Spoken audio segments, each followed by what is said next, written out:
Good evening students, welcome to jet chemistry by KV. Students देखिए, आज का जो टॉपिक है वो है धातु कर्मिकी के ऊष्मागतिकी सिद्धांत। यानी आज हम मेटलर्जी के थर्मोडायनेमिक जो थ्योरीज़ हैं उनको हम देखेंगे।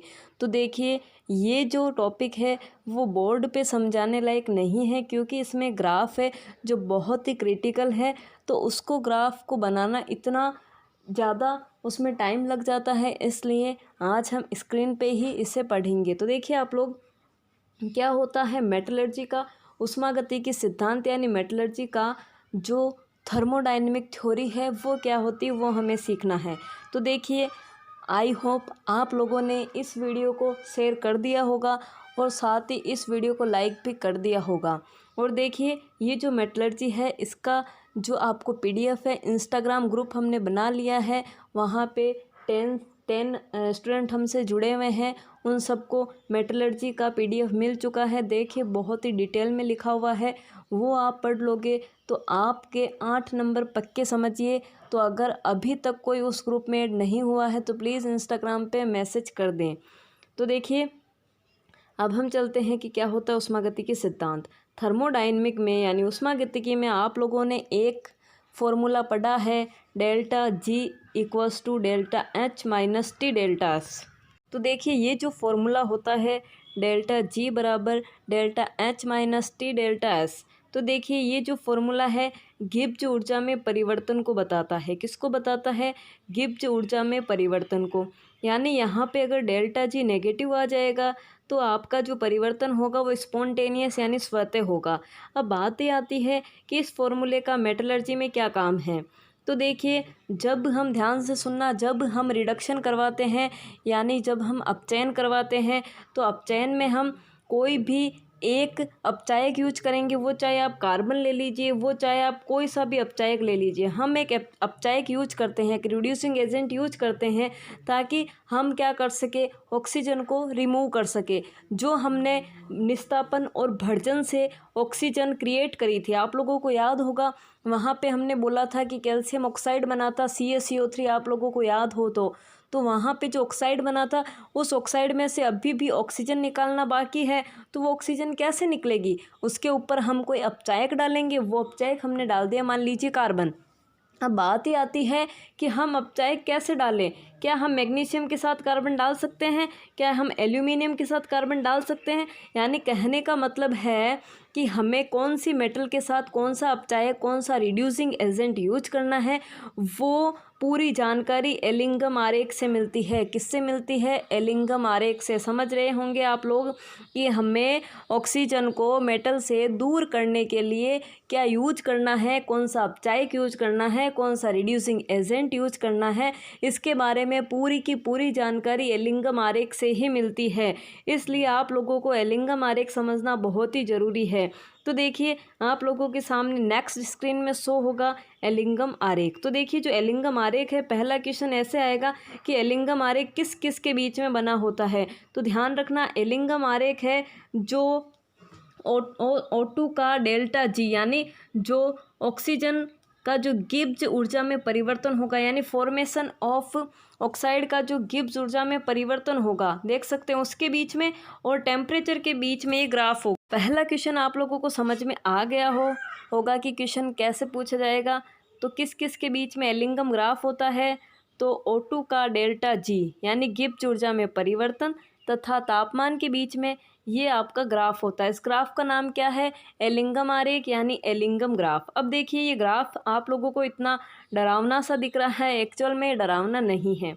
देखिए, इस ग्राफ में आप लोग अच्छे से देखिए, इस ग्राफ में सारी की सारी जो यहाँ मेटल ऑक्साइड दिख रहे हैं, जितने भी ऑक्साइड दिख रहे हैं, वो देखिए बढ़ते हुए ग्राफ में दिख रहे हैं। लेकिन एक ग्राफ ऐसा है जो घटते हुए क्रम में है। देखिए, ये वाला जो ग्राफ है, यानी जो कार्बन का ग्राफ है, ये क्या है? नेगेटिव स्लोप का है, बाकी सभी क्या है? धनात्मक स्लोप के हैं। तो आपसे पूछा जा सकता है एलिंगम आरेख में किसका ऋणात्मक स्लोप होता है, किसकी ढाल ऋणात्मक होती है। तो आप लोगों को बताना है कि जब कार्बन ऑक्सीजन के साथ रिएक्शन करता है तो वहाँ पे जो ढाल आती है, स्लोप आता है, वो ऋणात्मक होता है। अब देखिए, हम बात करते हैं कि सबसे नीचे ये जो मैग्नीशियम प्लस ऑक्सीजन लिखा हुआ है, तो यहाँ पे मैग्नीशियम और ऑक्सीजन का ये जो ग्राफ है वो सबसे नीचे की तरफ है। इसका मीनिंग क्या हुआ, देखिए जो जितना नीचे की तरफ होगा वो उतना ही अच्छा अपचायक होगा, वो उतना ही अच्छा रिड्यूसिंग एजेंट होगा। इसका मतलब है कि जो मैग्नीशियम है जो सबसे नीचे की तरफ है वो एल्यूमिनियम के लिए एक अपचायक की तरह काम करेगा, जिंक के लिए भी अपचायक की तरह काम करेगा, फेरस के लिए भी अपचायक की तरह काम करेगा और कॉपर के लिए भी अपचायक की तरह काम करेगा। यानी मैग्नीशियम सभी को रिड्यूस कर सकता है। फिर देखिए हम बात करते हैं इसके ऊपर एल्यूमिनियम। तो देखिए एल्यूमिनियम जो होता है वो मैग्नीशियम को रिड्यूस नहीं कर सकता, बट इस एल्यूमिनियम से ऊपर जिंक है, इस एल्यूमिनियम से ऊपर फेरस है, इस एल्यूमिनियम से ऊपर कॉपर है, तो इन सबको रिड्यूस कर सकता है। तो आप लोगों को अगर पूछा जाए कि सबसे अच्छी रिड्यूसिंग मेटल या सबसे अच्छा रिड्यूसिंग कौन है, तो आप लोग क्या बोलोगे, जो सबसे नीचे की तरफ होगा। और सबसे नीचे की तरफ कौन है, मैग्नीशियम प्लस O2 यानी MgO यहाँ बन रहा है, यानी मैग्नीशियम यहाँ पे सबसे अच्छा क्या हो जाएगा, रिड्यूसिंग एजेंट हो जाएगा। फिर देखिए हम यहाँ पे बात करते हैं कि जो ये टेम्परेचर शो हो रहा है, तो देखिए एक टेम्परेचर यहाँ पे आपको A पॉइंट करके दिखाई दे रहा है। तो ये जो A पॉइंट करके दिखाई दे रहा है इसका मीनिंग ये है कि आप लोग जब यहाँ पे 1200 डिग्री सेंटीग्रेड से आगे की तरफ चलोगे, तो देखिए जैसे आप 1200 डिग्री सेंटीग्रेड से आगे की तरफ चलते हो, तो देखिए अब मैग्नीशियम है जो ऊपर की साइड हो गया और एल्यूमिनियम है जो नीचे की साइड हो गया। तो 1200 डिग्री के बाद एल्यूमिनियम सबको अपचयित कर सकता है, सबको रिड्यूस कर सकता है, जबकि मैग्नीशियम नहीं कर सकता। यहाँ से ये क्वेश्चन भी पूछा जा सकता है कि जो 1200 डिग्री सेंटीग्रेड के बाद सबसे अच्छा अपचायक कौन सा होता है, तो सबसे अच्छा अपचायक 1200 डिग्री सेंटीग्रेड के बाद एल्यूमिनियम होगा, जबकि 1200 से पहले सबसे अपचायक अच्छा कौन होता है, मैग्नीशियम। जो सबसे ज़्यादा नीचे की तरफ होगा वो सबसे अच्छा अपचायक होगा। तो देखिए 1200 डिग्री सेंटीग्रेड से पहले कौन है सबसे नीचे, मैग्नीशियम। फिर है 1200 डिग्री सेंटीग्रेड के बाद सबसे नीचे कौन है, एल्यूमिनियम।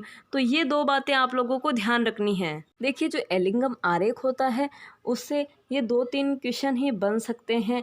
एक तो बस आपको डेल्टा G बराबर delta H minus T delta S ध्यान रखना है, और दूसरा आप लोगों को ध्यान रखना है ऋणात्मक स्लोप यानी ऋणात्मक ढाल किसकी होती है। तो जो नेगेटिव जो देखो नीचे की तरफ आ रहा है, बाकी सभी ऊपर की तरफ जा रहे हैं, तो ये आप लोगों को ध्यान रखना है। एक्चुअल में ये 12th क्लास में बोर्ड के एग्ज़ाम में सबसे अच्छा टॉपिक होता है क्वेश्चन आने का। तो इससे बोर्ड क्लासेस में बहुत ही ज़्यादा क्वेश्चन पूछा जाता है एलिंगम आरेख से रिलेटेड कि इसकी कमियां क्या क्या है, इसकी अच्छाई क्या क्या है।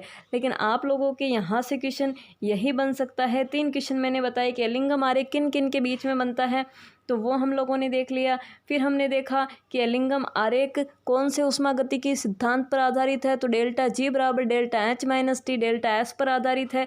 फिर हमने देखा कि एलिंगम आरेख में कौन सी धातु सबको अपचयित कर सकती है, तो मैग्नीशियम है। और फिर हमने देखा 1200 डिग्री सेंटीग्रेड के बाद कौन अपचयित कर सकती है, तो वो है एल्यूमिनियम है। और फिर हमने देखा कि पूरे एलिंगम आरेख में ऐसा क्या है जिसमें नेगेटिव स्लोप यानी ऋणात्मक ढाल है, तो वो आप लोगों ने देख लिया C+O2। CO क्या है, गिरता हुआ आपको ढाल दिखाई दे रहा है और बाकी सभी बढ़ते हुए दिखाई दे रहे हैं। तो यहाँ पे हमारा ये पूरा टॉपिक कवर हो जाता है। लेकिन इसमें से क्वेश्चन कहाँ से पूछे जाएंगे कि एल्यूमिनियम का अयस्क कौन सा है, अयस्क से ज़्यादा क्वेश्चन आ सकते हैं। तो मैंने मेरे नोट्स में PDF में शॉर्ट ट्रिक भी बता रखी है कि एल्यूमिनियम का अयस्क कौन सा होगा, मैग्नीशियम का कौन सा होगा। जितनी भी धातुएं हैं इंपॉर्टेंट जो अयस्क हैं सब की सब मैंने PDF में आप लोगों को दे रखा है। तो अभी भी कोई ग्रुप में ऐड नहीं है तो ऐड हो जाइए, आप लोगों को वहाँ से PDF मिल जाएगा और उस PDF को पूरा का पूरा आप लोगों को याद करना है। आप लोग याद कर लेंगे तो आई एम श्योर आप मेटलर्जी के दोनों क्वेश्चन एकदम करेक्ट आएंगे। आई होप आप लोगों को वीडियो अच्छा लगा होगा। अगर वीडियो अच्छा लगे तो वीडियो को लाइक कर दें, साथ ही चैनल को सब्सक्राइब कर दें। Thank you.